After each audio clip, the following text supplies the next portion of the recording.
Welcome, everyone. Thank you so much for being on the Modern Mystics podcast. My name is Alana Kaivalya, and I am very excited to present Kwame Scruggs of Alchemy Inc. today to speak with us about many different things on the topic of ritual initiation, rites of passage, mythology.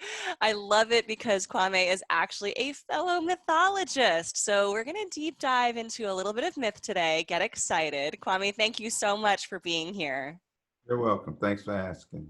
Absolutely. So what I would love to start with actually is for you to give us an overview of Alchemy Inc., how it works, and what you do with your community. Okay. Basically, we're a nonprofit in Akron, Ohio. It's founded in 2003, but started working with the youth in 2004. And we've worked with over 2,000 youth in Akron, primarily Akron, Cleveland area since that time. But um, um, I'm gonna say out of those 2,000, well, I don't have my numbers. I'm gonna say a good 400 or so, 450 is like a week long or so, so we don't just come and go. Yeah. But like with our core group of youth, when I say core group, that's the youth we start with in sixth grade and keep them till they graduate from high school. So we started as an after school program, then went to sixth, seventh, and eighth grade was after school, and then ninth through 12th, it was Saturdays once a month for like 10 months out of the year for 4 years. Wow. But then we also had an in-school program, I think started like in 2008. So we combined those two groups. That was our first core group. So they were with us 4 to 7 years. Well, actually about 4 to 9 years because they stayed a couple of years once after they graduated from high school. So then our core group 2 and 3 started sixth grade and stayed to 12th, but it's all in school. So we meet with them 25 weeks throughout the school year. But everything we do is through mythological stories and fairy tales. We'll tell a portion of the myth to the beat of a djembe drum and stop at critical points in the myth, ask them what resonates with them in the myth. No right and wrong answers. They all have journals. And for each myth, we'll have anywhere from 15 to 40 some questions per myth. So it might take, it's according how long the myth is, but it might take us 10 weeks to get through one myth. A couple of years, it took us 25 weeks to get through one myth. Okay. Sure. Some of them are epic, as they say. So, but everything here again is through myths and fairy tales, and we try to get them to incorporate the character traits of the hero into their own lives to become the hero within their own stories. So we're going into our 17th year. 2012, we won the nation's highest honor for after school, out of school programs, National Arts and Humanities Youth Program Award, Wow. White House, and received it from First Lady Michelle Obama. I love that. Congratulations. Thank you. And then we had a filmmaker, Karina Epperline, follow 6 of our youth for like 3.5 years. And did a documentary, Finding the Goal Within. So Alchemy served as a backdrop for that. So Right. we've been fairly successful. So tell me why you decided to work with youth. What inspired you to reach out to specifically young people and work with them in terms of myth? Um, for for working with young people, grew up like I said, I've been in Akron, Ohio all my life. My father worked with youth. He was director of a summer youth program, neighborhood youth corps, and he like literally employed 1,000 some youth. So Wow. I'm kind of around that mentor type thing all my life. Mm-hmm. Grew up all black neighborhood, Store Avenue between Lawton and Slauson, Akron, Ohio. And I just saw the importance, of mentoring when Yeah. I was young. And then um, Akron is the rubber capital of the world. So back then, I had the headquarters, Goodyear, BF Goodrich, General Tire, Firestone. So I worked at Goodyear 15 years. Graduated high school on Thursday, started working at Goodyear the following Monday. Went to school in the evening and changed my major quite a few times. And wow. Um, I was walking down this hallway of this one building and saw a friend of mine talking to like a group of about 30 something students. Mm-hmm. And I'm just like, wow, that would be pretty cool. And wow, this is this 35, 40 years ago. And then I start, thinking about working with youth. So then I ended up getting a job, University of Akron, Upper Bound, and I was counseling some high school students, preparing them for college, and primarily Black males, and it was like pulling teeth, getting them to talk. Sure. And I came across the book Men in the Water of Life by Michael Meade, where he would tell a myth and give his interpretation of the myth. Right. And that just helped me to understand so much about my life, because I saw that if you tell somebody they're doing something wrong, generally speaking, they'll become defensive. But if you Yep. tell them through a myth, it removes them from the situation, allows you to look at the situation objectively. Right. I said, wow, I'm gonna start. I remember I was walking by my window in my office, and I was just like, man, I'm gonna start using this with the youth and adults. So then that's when I started. Back then, I read that book 4.5 times. Purchased that book for over 175 people. Had the names, written in Yeah. the book. So it was pretty much Michael Meade, that his work that sold me on using myth with youth. But And it what but but it goes back, farther than that, when we talk about the rights. But go ahead, what were you going to ask me? Yeah, no, I was going to say, what do you find that the myth allows the youth to discover or explore or understand as they're going through this process with you? Please, please. What doesn't it Yeah. happen? Um, the importance of making sacrifices. Hmm. We really focus on doing good deeds. A common theme in the myth, like you say, if it's a common theme in myth, chances are it's a common theme in life. Of course. One of the common themes you see is that when the heroine does a good deed, her good deed does not go unnoticed. So one good deed deserves another. So Hmm. making sacrifices, persevering, overcoming obstacles, the importance of listening. Here again, doing the good deeds. Yeah. Um, then the ability to ask for help. Hmm. And oftentimes too, you see the boys crying. In the myth, we tell them it's okay for boys to cry. So part of it is having them to become more compassionate, more empathetic, more understanding, and then really what's important, that third phase of the hero's journey is returning with the boon to your community. And like I Right. told you, they don't necessarily have to, come back to Akron, or they don't have to make their job, specifically doing that, but at some point or another, they want to give back, Yeah. in some fashion. Yeah. So yeah, myth, I mean, it touches on everything. So you're essentially inspiring these young people to move through what we call the hero's journey, beginning their adventure, going through some of the trials and tribulations, connecting with a mentor, which might be yourself, really sticking to it when the going gets tough, and then coming out on the other side with a renewed discovery and understanding of yourself, and then returning to the community with something to offer. This is obviously at the heart of what we love and do as mythologists. And it is really coupled with the idea that we are transforming or moving from one phase of being into another, that we're going from, in your case, with these young people potentially being, going from children to being more adults and being active members of their community.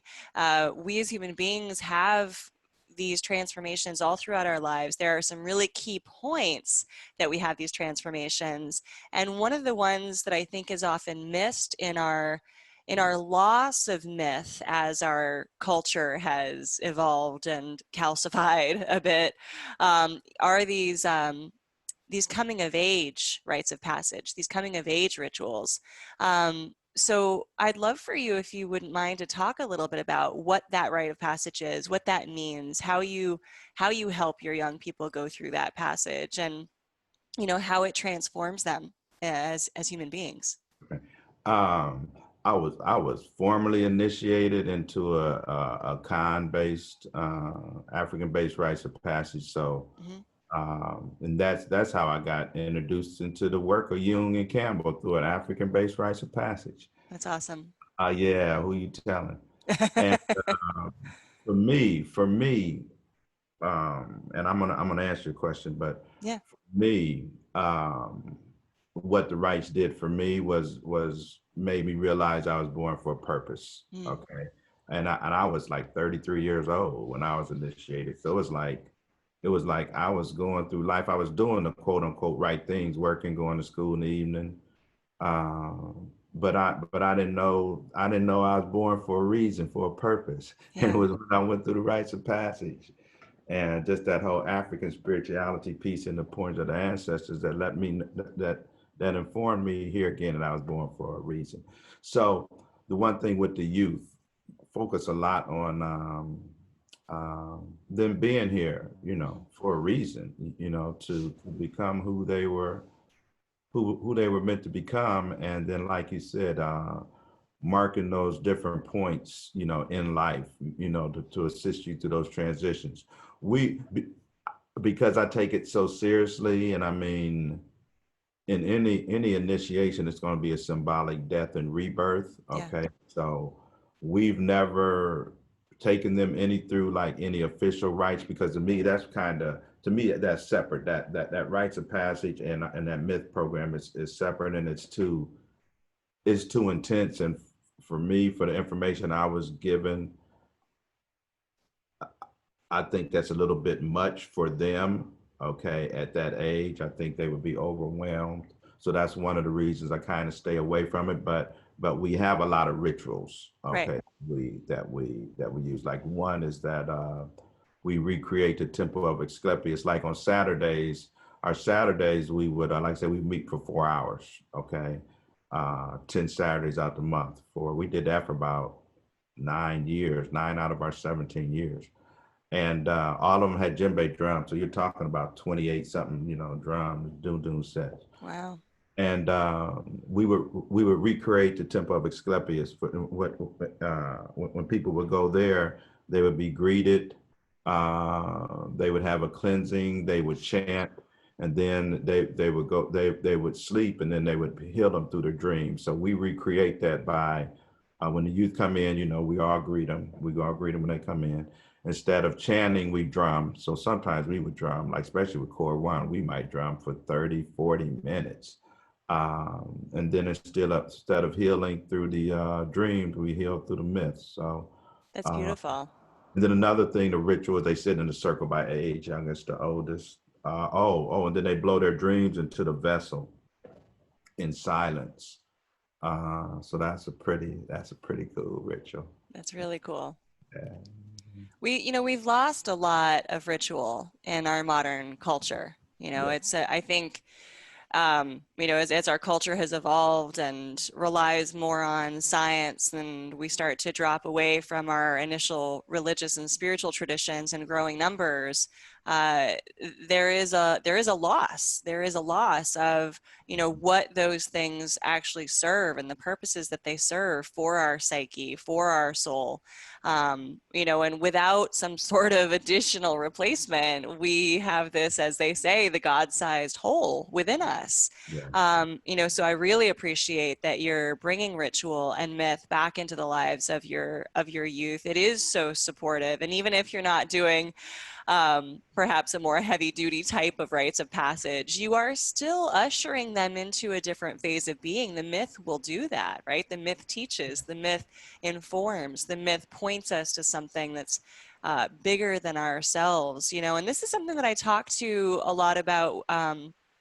To my own audience, who are primarily yoga teachers and spiritual leaders.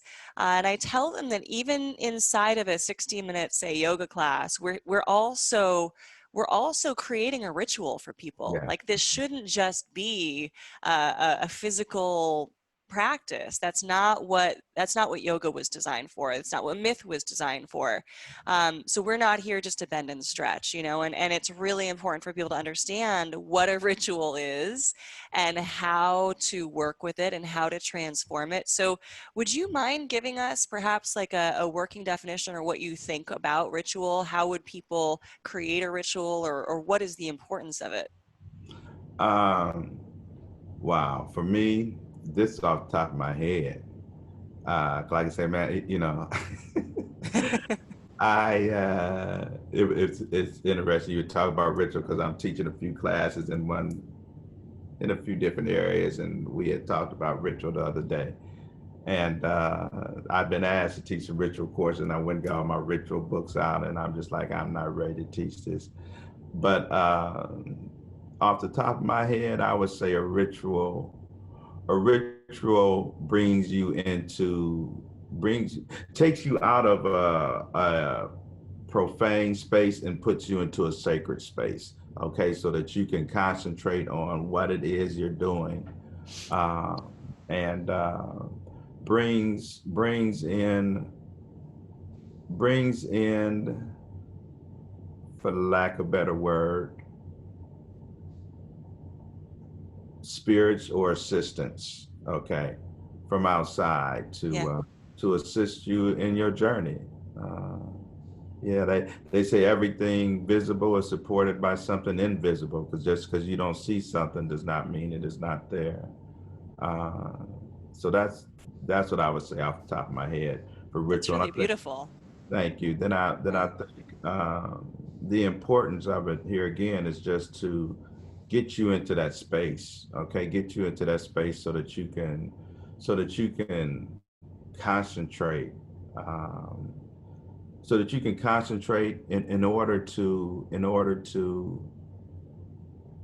get to get the task at hand accomplished. Okay, Yeah. so yeah, Yeah, there so you it go. sounds like it's very connective, right? Ritual is meant to connect us with something bigger. It's meant to, Yeah, show yeah, us that we are not alone to a large extent. correct. I think when we participate in ritual, something becomes a ritual oftentimes when it's been repeated by many people over time.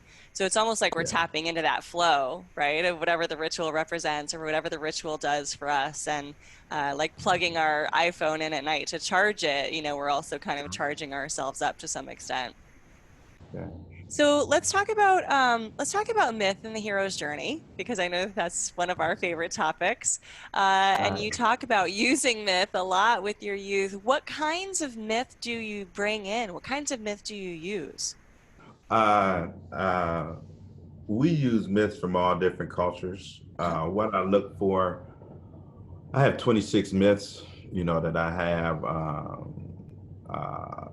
like, well, I'll say I got about 22 Oh, memorized wow. with questions. You Uh, mean like memorized in the old school way where you can yeah, oh, recite? yeah, Oh, yeah, yeah, nice. yeah, yeah, because when we do the myths, we don't read them, we tell them to the beat of a drum. So it's That all memory. is very Okay. cool. Yeah, yeah, yeah. So when I'm looking for myths, I look for myths that are engaging, that have twists and turns, which I guess is somewhat the same thing, Uh-huh. and that can be memorized. Yeah. Okay, that can be memorized. So look for engagement, myths that have twists and turns, and What's they your can. favorite one, Kwame? It varies. Wow, it's What's your according favorite to. today? Yeah, good question. My favorite today is probably, which has been my favorite for a while, is probably the city where people are mended.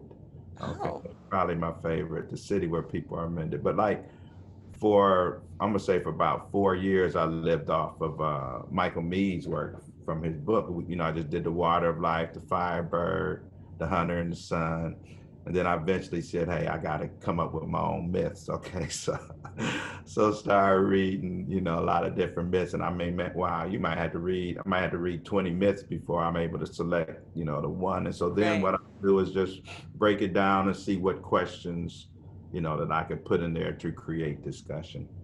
Yeah. That's really awesome. So we use myths from all different cultures.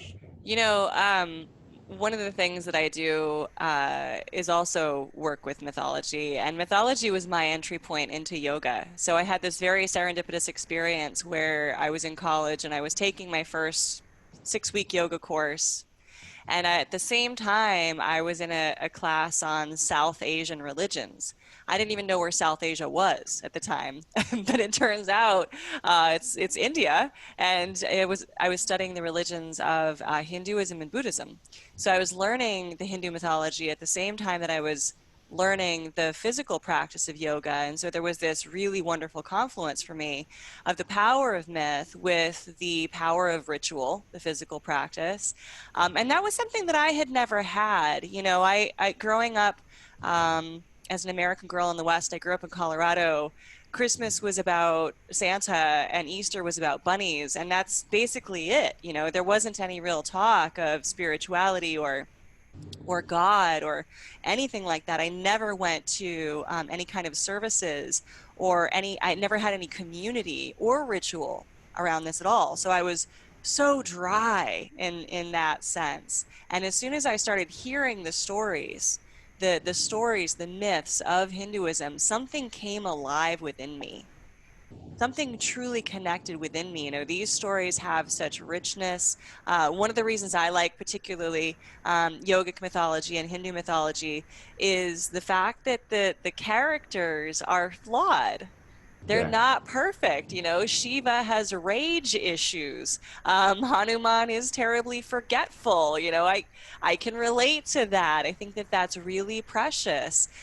So do you find the same thing with the people that you're working with, that they kind of come to you with this no man's land, this wasteland of dryness and not having had this, and they're suddenly enlivened by these myths? Like, do you think that that's kind of a thing that you encounter with these folks? Yeah, yeah, no doubt. Because I mean, you know, growing up here, you think of a myth and you think it's a lie. Okay, Yeah. so so, Yeah. so when they're introduced to it, I mean, because it's so unique, you know, Mhm. it's so unique, and so without question, you know, they are amazed, you know, in their words, like they said, it's overwhelming. It's Yeah. overwhelming for them to see how the myth relates so much to their lives, you know, to what they're going through. So here again, you know, the youth have journals, Hmm.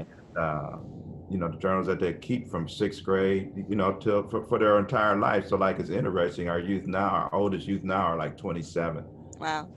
Uh, you know, I've had quite a few of them reach out to me uh, to just let me know, wow, when things are really tough, it's the things that they wrote down in those journals. Okay, they recall a quote or a myth that Hmm. helped get them through, you know, some pretty rough times, and I hear Yeah. that quite often.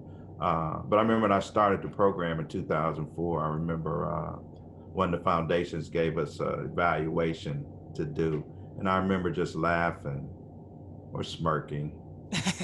And I remember back then I said, these youth are not going to understand the importance of this until they're around 25 years old. Mm. Okay. And but I'm gonna say them probably around 20. That's when they really get it. Or when they about to graduate from high school, that's when they'll get it. Or when Well, they it get, has to live inside them for a yeah, while, right? yeah. But they just, wow, they're amazed at how much the myths, you know, we Works. did it a lot. Yeah, works. There you go. Yeah. So I'm going to ask you a really hard question, Kwame, and I laugh a little bit because, you know, so for the listeners, I met Kwame as a part of my experience going through my doctoral program at Pacifica Graduate Institute, and Kwame went through the same program. So you might remember that this was one of our one of our questions for our master's degree that we had to answer, which means it's a really complicated question, but I know that you're ready for it. What is your working definition of myth? What is myth? I know. I remember, I graduated my master's in like 2000, so I went back to PhD. It wasn't until like 2010, so I don't remember that. But anyway, wow. I don't necessarily have my own. I don't necessarily have my own, but when I'm getting ready to tell the myths, what I'll tell them is that myths are these are my favorites. Okay, these are Hmm. my favorites. Myths are lies which tell the truth. Mm. Myths are false on the outside but true on the inside. Myths are stories that have never been but will always be. They say if you give a person facts and ideas, you enlighten their mind. But if you tell them a story, you touch their soul. And Mm. then one of my favorites, I heard from a professor at Pacifica. He said myths are not just for putting children asleep, but for waking adults up. And Oh, that's a good one. yeah, so I like that one. there's my combination whenever I talk about myth, whenever I introduce it, but before I get ready to tell the myth, Yeah. quotes that I say. So, I like that. And I like that you touched on the fact that they don't have to be factually true. oh I mean, no, no. I think many people might or would resist that, right? Because there are so many who truly believe in the factual basis of their particular mythology, which is fine. Yeah, And yeah, that can also be true, but the real truth, the real power of myth lies not in that fact, not in, the concretization of it, not in, the fact that we can point to a place or a time where this occurred, but really in the innate truth, the higher truth. yeah. That's where myth's power lies. And I think that's where people get a little bit lost and Yeah, flustered no in doubt, no doubt. Like removing I that. said, in the city where people are mended, there's a part in there where the demon closes the hole up at the top of this tree. Yeah. And, someone was saying they wanted to change the myth to make the hole at the side of the tree because they said it didn't make sense to have the hole at the top of the tree. And I'm like, it's a myth. So it's interesting. Every now and again, one of the students will make a comment about something like that. Like I say, Uh-huh. so it's interesting, even though they're quote unquote studying the myth, that every now and again, that's still that rational aspect of coming in. Yeah, you have to, I think in order to access the deeper parts of the psyche and the soul, which is what the myth really works on, you got to let go of that rational side. Oh yeah, forget that. That's not going to let you gain entry. It just No, doesn't. not at all, not Yeah. at all. So So let's talk a little bit about the hero's journey, all right? Because it sounds like that's really how you work your students through a process. And, you know, I mean, one of the things that I think we have to keep in mind as teachers, as educators, as spiritual leaders, is that anytime something is happening on the outside, like yes, physically, externally, you're drumming, you might be talking. For us, we might be bending and stretching. mhm. There's something going on the inside, right? Yeah, So Joseph Campbell would say that the heroic journey is as much overground as it is underground. yeah. That, the hero's journey, if we talk about it in terms of steps and stages, these are things we can watch for on the outside of us, but they're also things that are happening on the inside of us. And that's where the transformation lies. That's where the magic, or in your case, the alchemy Mhm. lies. So talk to us a little bit about, maybe first just give us a short definition of like what is the hero's journey, and how do you take people through that process? With a hero's journey, Campbell was saying actually Van Gennett, but the three phases: separation, where the hero is taken out of his known environment. Then the second phase is the transformation or initiation, where you go through the trials and tribulations. And then the third stage is the return, where you secure the boon and bring it back to the village. Uh, and therein lies the problem. With a lot of urban males, this is a generalization. I'm gonna say 85% of the youth we work with, their fathers aren't in their lives. So Mm, it's like their fathers, secured the water of life and they kept walking. never returned. Yeah, never returned. So we really focus on that third phase of returning. And then Joseph Pierce in his book Magical Child talks about intelligence is defined as the interaction with the unknown. Okay, so that that there, you need that separation. You're not going to grow. Generally speaking, you're not going to grow if you remain in that same environment. Right. Uh, Here again, we use a lot of quotes. We tell them only an open mind can contain the secrets of the universe, and they say a child who never leaves home believes his mom is the best cook. You know. So yeah, yeah. So it's about them. It's about them being comfortable enough, within themselves to step out there, Yeah. um, and like to go to college. I focus on I focus on trying to get them to go to college. I know that's not the best bet for everybody, but that's the route I know. That's the Mhm. route I know, and so that's why I Well, it's focus a good on. journey away, isn't it? It's a Yeah, good yeah, stepping outside of the comfort zone where mom is not the only cook and you can yeah, see a different part of the world and discover what the, you know, who you are outside of that that captive initial environment. yes, yeah. So with the hero's journey too, and then it's important when you're going through the trials and tribulations that there's going to be adversity, and to overcome that adversity. Another thing in my study of myth, I just saw the importance of having a mentor. Because Yeah. the hero never accomplishes their task alone. They always have assistance from some guide or some mentor. Yeah. So it's important uh, for them to try to find someone who can assist them, from getting from point A to point B. Yeah. Uh, um, yeah, so This wow, that's is a beautiful quotes on mentoring, but go ahead. I know I focus on this a lot too, and one of the things that I do most is actually train people to become yoga teachers and spiritual leaders, right? So I'm giving them the call essentially, like what we need, and this hole that we can fill in my little corner of the world is um, this idea of mentorship, that there is someone that you do need to have someone to lead you through the challenges, to coach you through the difficulties, to help you with your transformation, to listen and respond when you're having a spiritual crisis. There aren't a lot with the loss of religious and spiritual belief systems, which in growing numbers in our society, that is happening. Many people are walking away from their initial traditions. We do lose that mentorship. The religions and the spiritual practices that are more codified, they have it in terms of clergy members. These are essentially the mentors, the people that you can go to for the ritual, the ones who will help you go through a challenging moment, the ones that you can confide in.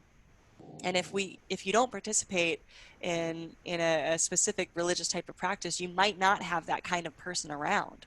And if you don't have a mentor to reach out to, if you don't have someone supportive, this completed journey is very difficult, if not impossible. Yeah, yeah. The quotes we use on mentoring. A Sufi saying, "He who travels without a guide needs 200 years for a 2 days journey." The water picks up the sediments of the channel in which it travels.